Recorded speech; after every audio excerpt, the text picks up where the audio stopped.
that we forgot about the Mwananchi at all.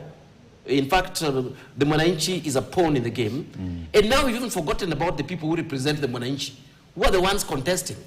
And the guys who are left on the table is really about, is guys at national level who feel entitled. It's a small political elite that feel entitled. And you can take that anywhere, whether it is Ugunja, whether it is Banisa. Banisa, in fact, is the former governor, and who's now a senator, and the current governor. And it's not even about, you know, Hassan, who's fighting there to replace his brother.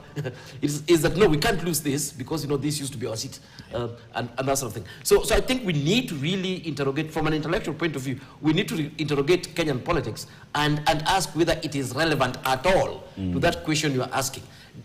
Do Mwananchis matter at all? Do their issues matter at all? Who picks these issues? You know, how do you run with those particular issues, etc.? Okay, and as we talk about from a political view now, here is, does Mwananchi matter? But question again goes back to Mwananchi. Does Mwananchi know the power that they have in that vote?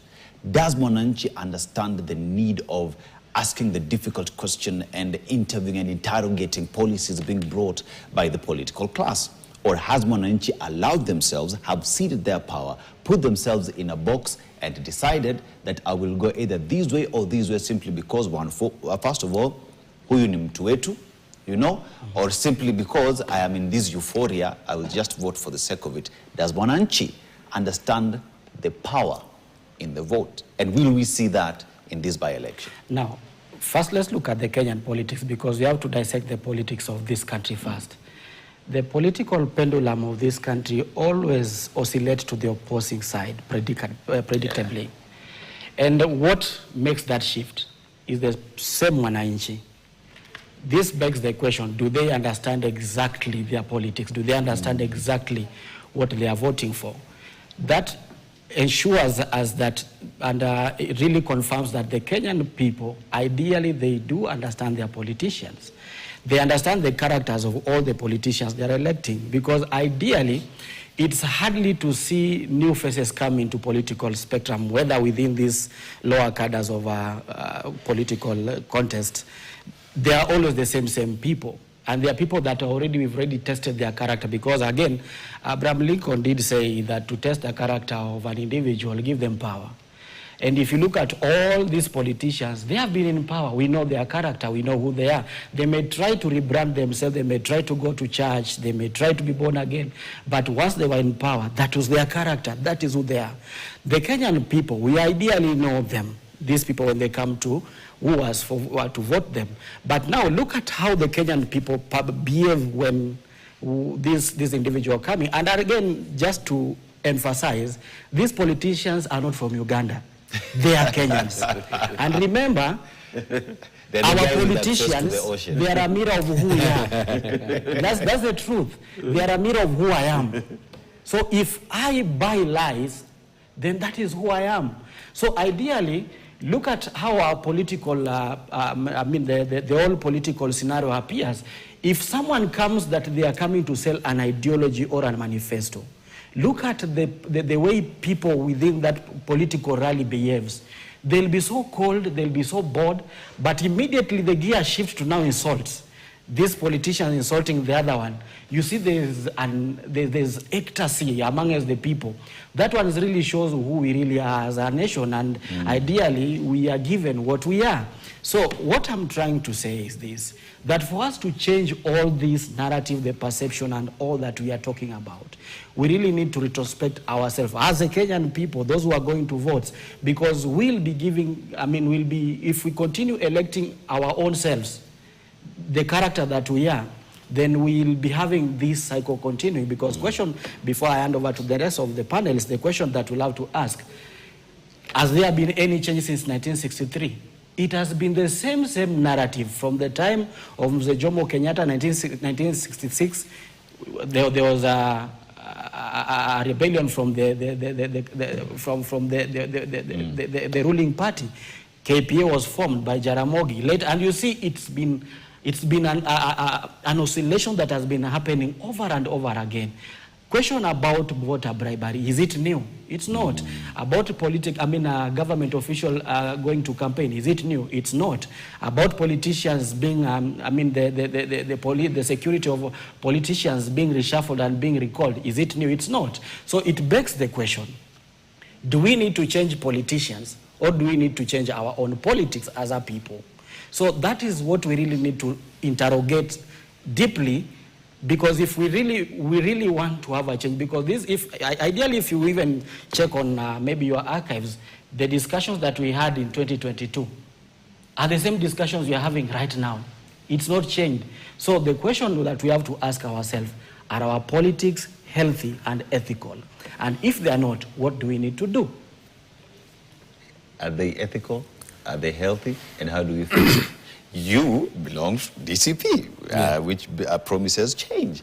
And in this election, key stakeholder, because with this, we know, if you just look at Mbere, you know, and with that, with what DCP now promises to give Kenyans, or the United Opposition promises to come with changes, the question is it healthy? Does it make sense to Kenyans today? Have Kenyans understood the power, and how then does the political class change so that Kenyans can trust that they will deliver? You know, I think Kenyans understand their politics. It's the elite who don't understand the politics of the country. The elite believe in idealism. When will Kenya become a place where we vote on certain lines of integrity issues versus the party? Yeah, and you see, the elections for Kenya will always be about personalities. Who is the party leader? So even when you go to people and you speak very well to them, and you say that you're looking for a seat, like for me, I'm looking for a position as the governor for Nairobi. People at the back will say, he's spoken very well, but which party is he in? You see, that changes the narrative and the conversation. You hear people have listened to you very well, quietly, but then when you say you are with DCP, you see they just get very excited. Yeah, but you have not changed. The same person who was talking before they said they're in DCP are the same ones after they say they're in DCP. Right now, the politics of Kenya and for the by-elections is the United Opposition versus President Ruto. And why the United Opposition? The United Opposition is saying that for the last 3 years, Kenyans have been shortchanged. They have been shortchanged on the promises made versus promises kept. They've been shortchanged on people who came into government or into the last elections with so much hope that things will change, but things never changed. Actually, they ended up being worse. And so they understand their politics. And you see, when I hear people say that when will Kenya start voting for individuals, I look even at the US. Yeah. They have two political parties. There's a guy who is called Ralph Nader. Ralph Nader ran on a Green Party in 2020, 2002 election, I think, in the US. And he had a great manifesto, but he didn't even get 1%, yeah, because it was between a Democrat and a Republican in the US. And to date, that has not changed. So even for us as Kenyans, I think it will not be true to ourselves if we start imagining that at some point very soon that things will be about issues. They'll never be about issues. It will be the personalities there, and what are those personalities standing for? Yeah. And in very rare times do people support government, because in many cases governments fail them. So that's why now this by-election will now be the defining, the outcome will define how 2027 will shape up. Prof, politics is about personalities and not issues. That is a sad statement, whichever way you want to look at it. But that's pretty much what Kenya has been, you know, that's Kenyan politics. But I'm looking at a point where as much as that is where we find ourselves, that's not where we should be. Correct. One would hope that things would change and would change for the better. Right. And it behooves, again, I take it back to Mwananchi, to know what they want and to ask the difficult questions. Because most of the time when you look at our politics, it is the political class that would come with their issue and their agenda. Mwananchi would never come forward and counter that and say, this is our issue, this is our agenda, and we want you to implement it in XYZ manner. Should we get there? How soon? And how do we get there, Prof? How do we get there? Actually, you can look at this from two perspectives. Of course, we have our neighbors, Tanzania, who have just done something that is very interesting. And, you know, you can look at it this way, that you know, we are in trouble, there's nothing much we're doing, we're not progressing, and so on. On the other hand, you can look at it that, yes, I mean, there's some fundamentals in place, but we sort of have the wrong people. You see, I think I like using corporates. You know, this could be a corporate that is, you know, the fundamentals are okay. That is profitable, they've got systems in place and so on. But otherwise, they've got some pumpkin head as the new CEO and basically a useless board that tries to bring it down. You know, those structures can actually keep the corporate for quite some time. And you can remove these guys and just bring the right people and you roll. So the way, from an optimistic point of view, I would love it that, you know, Kenya has a very progressive constitution. We do have that, really, compared to quite a number of countries outside there, that prescribes exactly how everybody, including that Mwananchi, should behave as far as politics is concerned, and gives them roles and gives them responsibilities and gives them powers and so on, and spaces to exercise those, from referendum all the way to the president, you know, running the country, to governors and so on. So quite a bit of this has been structured very well in Kenya. But just as Rungu was saying, you see, what we did was that we created a totally new and brilliant and beautiful organization structure in terms of how Kenya runs. This is what I would call the normative aspect of Kenya. If you read that, you'd wonder why Kenya is not first world. You know, because everything is specified in black and white and in detail. What a PS does, what a CS does, you know, how the countries run, what the different arms of government do, and so on. So we have that, and that's something that we need to be proud of. And what we're doing here and everywhere is because of that tension, that the country is being run totally differently from the script that is meant to be used for running the country. And that script, we gifted it to ourselves in 2010. But again, I think Zokechi was talking about this thing.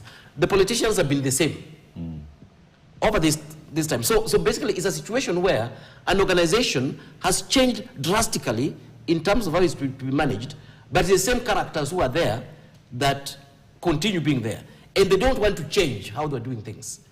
So that is the tension we have in the country, and that's the negative aspect that we have in the country. And that's why we're even here making these noises. We're not making these noises because we don't have a proper blueprint. We do have. We have constitution, we have legislation, we have separation of power, we have prescription in terms of how everybody, including our mayor here, should behave, from the president and so on. However, the Mwananchi and those in power, those governing, and the politicians are not following this script, despite the fact that, you know, they're the ones who even say that, you know, we actually needed to change. And this is one thing that we need to address, and it will always be a tension. It's not something that will happen overnight. At the core of it, talking for Mwananchi, what Citizen is doing here is very important. You know, because this is where we start thrashing out these things, to say the country was meant to head this direction from a normative point of view, but the country is headed a totally different direction. Is that right? Is that wrong? Can we live with that? And so on. You know, we are not meant to have corruption. We were talking the other day on what the president was meant to report on the State of the Nation address. It's spelled out in the Constitution. Spelled out details, Article 132, and is meant to report on Article 10 issues, which is actually about the national values and so on. But the reason why we are able to interrogate those things is because we have that constitution in the first instance. If we didn't have those things, then there'd be a problem. But now, having said that, you see, for me, as a pragmatist, I would be